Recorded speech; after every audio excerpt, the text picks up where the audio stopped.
Hello everyone, स्वागत है आपका हमारे YouTube channel concept of chemistry में। पिछले वीडियो लेक्चर में हमने बात की थी रेजोनेंस इफेक्ट की कि रेजोनेंस इफेक्ट एक्चुअल में होता क्या है और plus M minus M effect के बारे में हम बात करेंगे रेजोनेंस से रिलेटेड कुछ क्वेश्चंस की। और ये जो क्वेश्चंस है ये काफ़ी इंपॉर्टेंट है क्योंकि ये जो है प्रीवियस ईयर एग्जाम में पूछे जा चुके हैं। ठीक है, तो आज हम डिस्कस करने वाले हैं रेजोनेंस से रिलेटेड क्वेश्चंस की। तो स्टार्ट करते हैं आज के अपने पहले क्वेश्चन से। पहला क्वेश्चन क्या है, which of the following resonating structure of 1-methoxy 1,3-butadiene is least stable. आपके पास 1-methoxy 1,3-butadiene के 4 रेजोनेटिंग स्ट्रक्चर दे रखे हैं। इन चारों रेजोनेटिंग स्ट्रक्चर में आपको बताना है कि कौन सा रेजोनेटिंग स्ट्रक्चर सबसे कम स्टेबल होगा। देखो, जब भी हम रेजोनेटिंग स्ट्रक्चर की बात करते हैं, किसकी, रेजोनेटिंग स्ट्रक्चर के स्टेबिलिटी की, तो आपको चेक करना होता है कि जो भी हमारी रेजोनेटिंग स्ट्रक्चर बनेगी उसमें सारे जो एलिमेंट होंगे, all element have complete octet. तो पहली जो कंडीशन हमारी ये है कि सारे एलिमेंट का ऑक्टेट कंप्लीट होना चाहिए। तो हम चेक करेंगे जो हमारे पास ऑप्शन गिवन है, रेजोनेटिंग स्ट्रक्चर है, उनमें से सारे के हम क्या करेंगे, पहले ऑक्टेट चेक करेंगे। तो ऑप्शन ए को देखते हैं। कार्बन के वैलेंस में कितने इलेक्ट्रॉन होते हैं? कार्बन की वैलेंसी होती है 4। एक इसके पास नेगेटिव चार्ज है। नेगेटिव चार्ज का मतलब क्या है कि इसने एक इलेक्ट्रॉन को गेन किया है। तो इसके पास टोटल कितने इलेक्ट्रॉन हो गए? कार्बन के पास 5 इलेक्ट्रॉन हो गए। तो कार्बन यहाँ पे जो है 1, 2, 3, 4 एंड 5 इलेक्ट्रॉन कार्बन के पास है।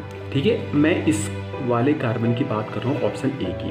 तो अगर हम देखें, 2 हाइड्रोजन के साथ उसने बॉन्डिंग कर रखी है, एक उसने कार्बन के साथ बॉन्डिंग कर रखी है।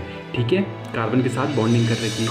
अब यदि हम देखें इस कार्बन का ऑक्टेट कंप्लीट है कि नहीं है, तो इस कार्बन के ऑक्टेट की अगर हम बात करें तो हम क्या करेंगे, इसके वैलेंस में इलेक्ट्रॉनों को काउंट करेंगे। इसके वैलेंस में जो इलेक्ट्रॉन होंगे उनको देखेंगे।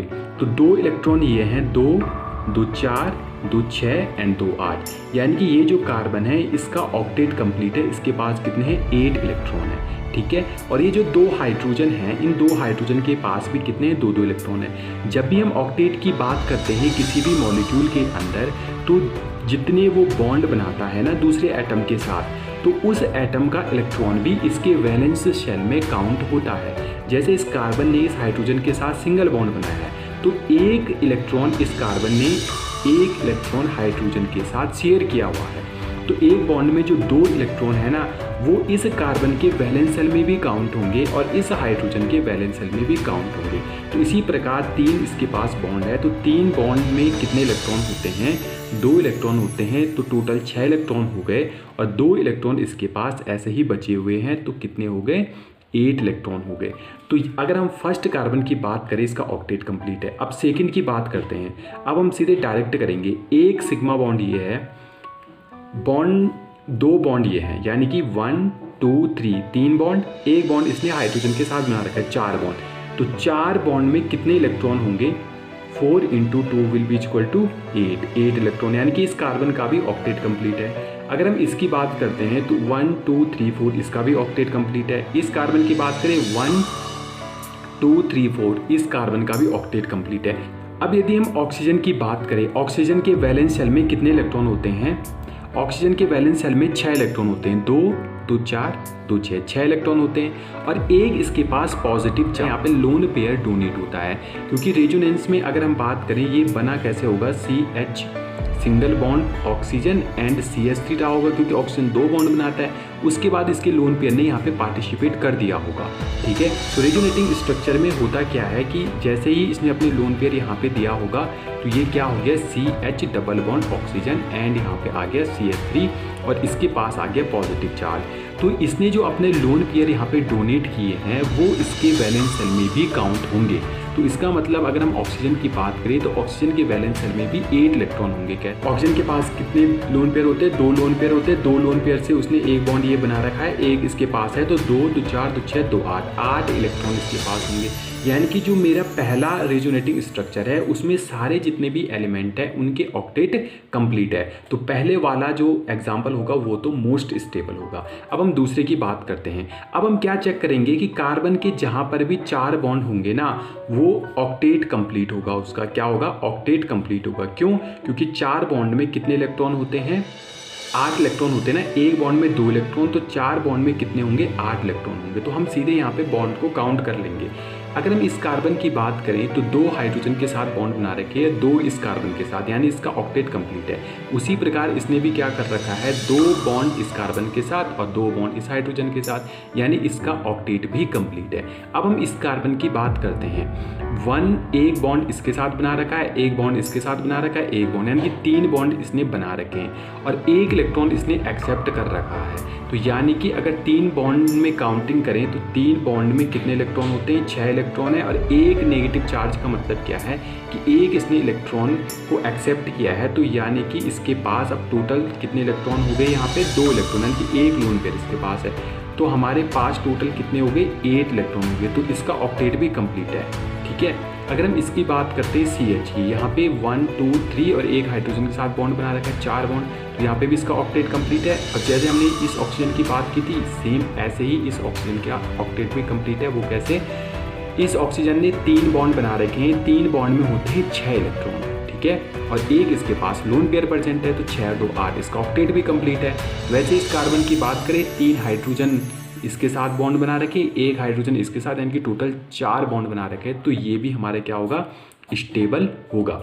अब अगर हम बात करें ऑप्शन सी की, ठीक है, ऑप्शन सी की अगर हम बात करें तो यहाँ पे देखो कार्बन इसका ऑक्टेट कंप्लीट है, ऑक्सीजन का भी कंप्लीट है, इसका भी और इसका भी कंप्लीट है। अब यदि हम इस कार्बन की बात करें ना तो इस कार्बन का ऑक्टेट कंप्लीट नहीं है। ऐसा क्यों? 1 2 3 बॉन्ड इसने बना रखे हैं, यानी कि इसके पास कितने हैं? 6 वैलेंस इलेक्ट्रॉन है। ठीक है, पॉजिटिव चार्ज का मतलब क्या है? इसने एक इलेक्ट्रॉन को डोनेट किया होगा, तो इसके पास कितने हैं? 6 इलेक्ट्रॉन है। जबकि अगर हम इसकी बात करें यहाँ पे 2 इसने इसके साथ हाइड्रोजन के साथ, एक इसके साथ 3 और एक लोन पेयर है 4, तो इसका ऑक्टेट तो कंप्लीट है, 8 इलेक्ट्रॉन इसके पास पूरा है। अब इस पॉजिटिव चार्ज को स्टेबलाइज कौन करेगा? इस पॉजिटिव चार्ज को स्टेबलाइज करने के लिए यहाँ पे कोई नहीं है, तो ये क्या होगा? अनस्टेबल होगा।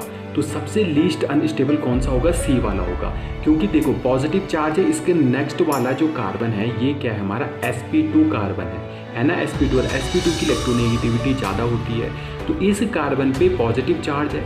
अब ये sp2 हाइब्रिडाइजेशन वाला कार्बन इससे इलेक्ट्रॉन की डेंसिटी को अपनी ओर पुश करेगा, ठीक है, तो जिसके कारण ये क्या हो जाएगा? और ज़्यादा इलेक्ट्रॉन डेफिशिएंट हो जाएगा। तो इसके कारण ये क्या होगा? हमारा सबसे लीस्ट स्टेबल होगा। लेकिन हम डी वाले ऑप्शन को भी चेक करते हैं, इसका ऑक्टेट कंप्लीट है, इस वाले कार्बन का ऑक्टेट भी कंप्लीट है। वो कैसे? आप पहले जो मैंने बताया है उसके अनुसार आप देख लेना, ठीक है।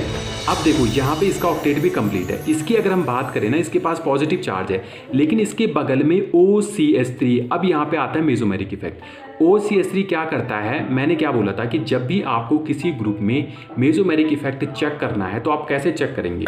हमने देख लिया यहाँ पे OCH3 है।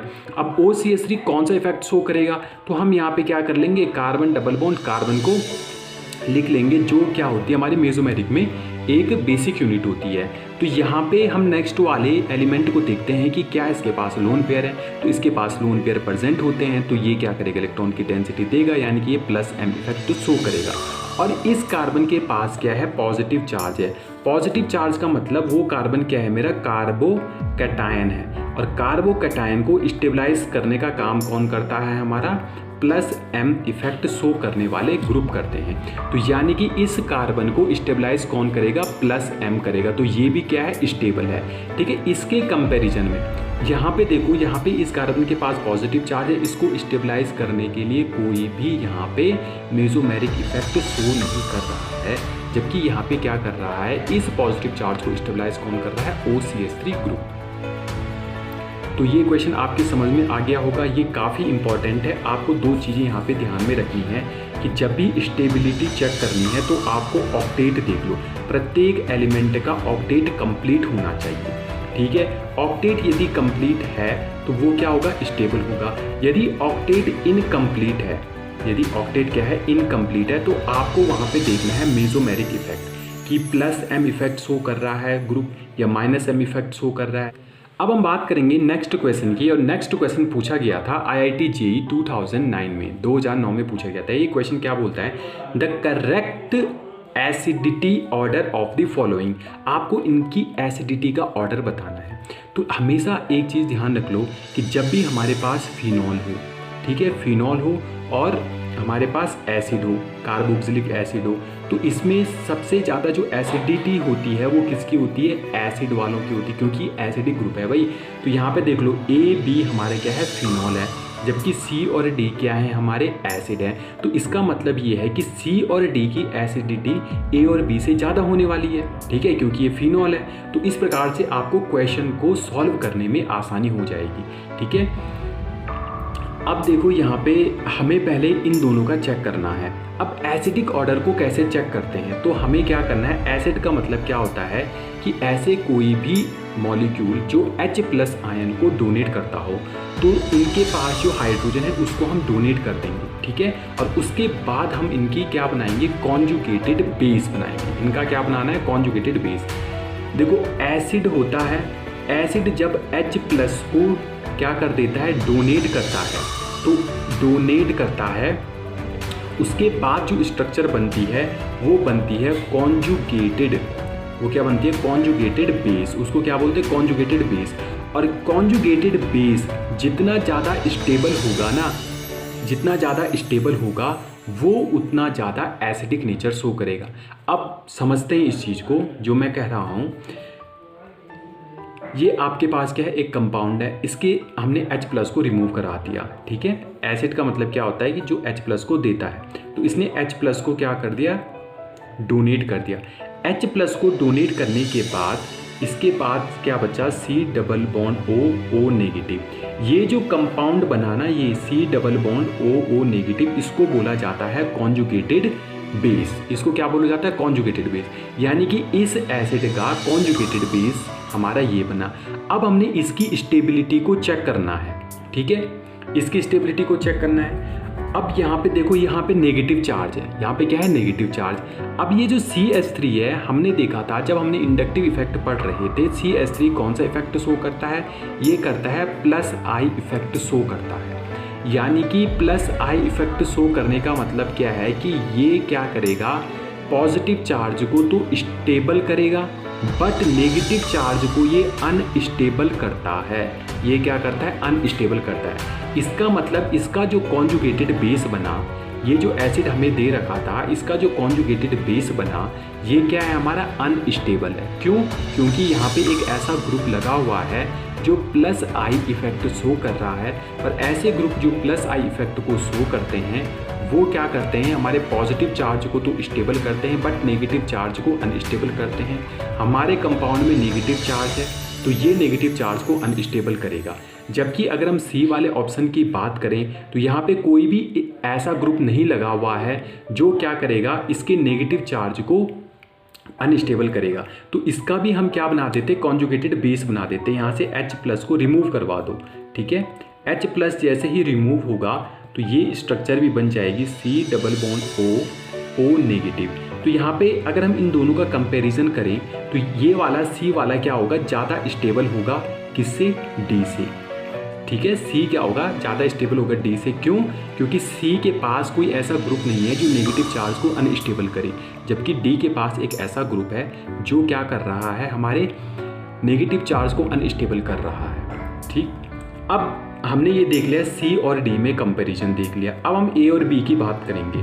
तो A और B में बात करें, सबसे पहले हम B का कॉन्जुगेटेड बेस बनाते हैं, यानी कि इसका H+ रिमूव करवा दो और उसके बाद जो स्ट्रक्चर बनेगी, O के पास नेगेटिव चार्ज आ गया, क्लोरीन यहाँ पे लगा हुआ है। अब हमने एक चीज़ देखी थी, ये जो क्लोरीन है ना, ये कौन सा इफेक्ट शो करता है, क्लोरीन करता है -I इफेक्ट शो करेगा। क्या करेगा, -I इफेक्ट शो करेगा। और जो भी -I इफेक्ट को शो करता है वो क्या करता है, नेगेटिव को स्टेबलाइज करने का काम करता है, नेगेटिव चार्ज को स्टेबलाइज करने का काम करता है, यानी कि ये क्या करेगा, इस कॉन्जुगेटेड बेस को स्टेबल करेगा। तो इसका मतलब इसका जो एसिड होगा वो क्या होगा, ज़्यादा स्टेबल होगा। तो इसके बाद आएगा हमारा बी एंड लास्ट में आएगा हमारा ए। तो ऑर्डर हो जाएगा CDBA।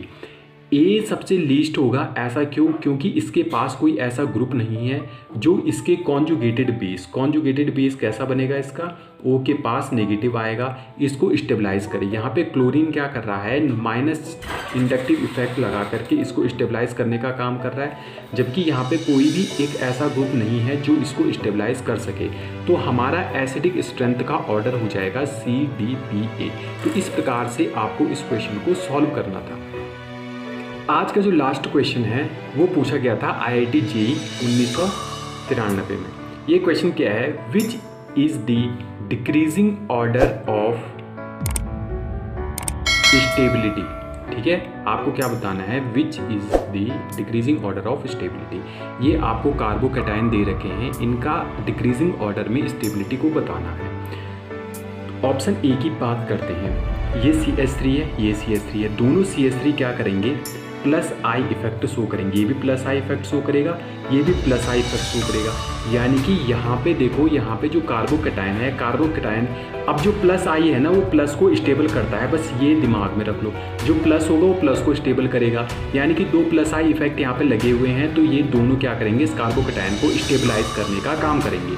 ठीक है, तो यहाँ पे 2 प्लस आई हम लिख देंगे। सेकेंड ऑप्शन की बात करते हैं, यहाँ पे OCH3 है। OCH3 का देखो, यहाँ पे आप कंफ्यूज हो सकते हो कि सर OCH3 तो है प्लस M इफेक्ट शो करता है। ठीक है, हाँ OCH3 plus M effect show करता है, बट यहाँ पे कहाँ पे प्लस M इफेक्ट शो करेगा, जहाँ पे इसको कॉन्जुगेशन मिलेगा। क्या मिलेगा, कॉन्जुगेशन मिलेगा।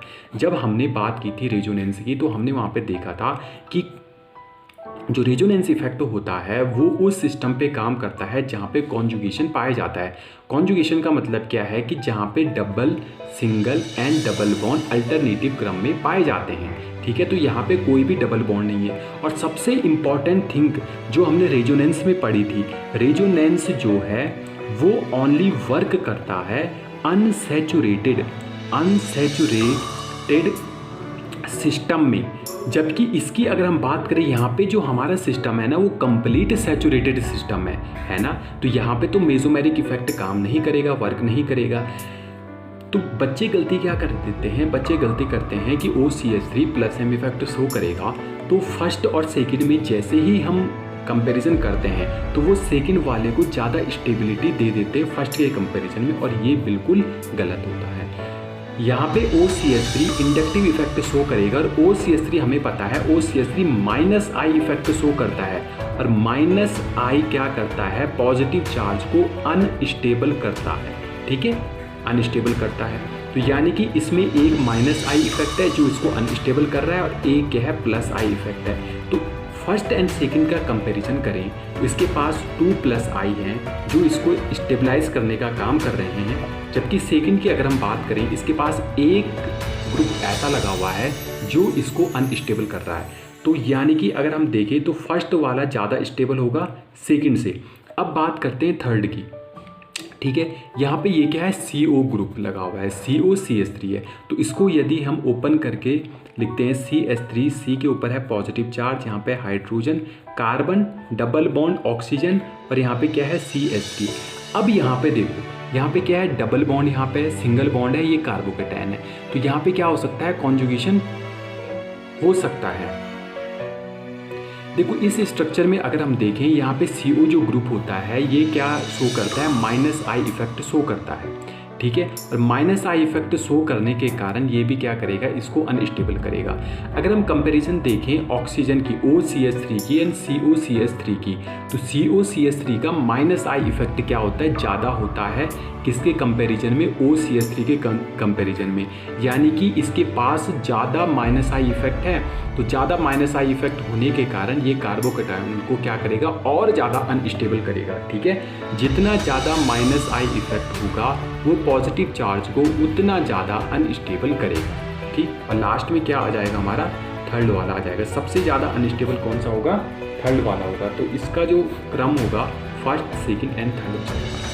तो आज के हमारे जो 3 क्वेश्चंस थे वो काफ़ी इम्पोर्टेंट थे और ऐसे ही क्वेश्चन हम आगे भी आपके लिए लाते रहेंगे। तो चैनल को लाइक करें, सब्सक्राइब करें और ज़्यादा से ज़्यादा शेयर करें, क्योंकि देखो यार, अगर आप IIT की तैयारी कर रहे हो या आप नीट की तैयारी कर रहे हो तो क्वेश्चन प्रैक्टिस बहुत ज़्यादा जरूरी है।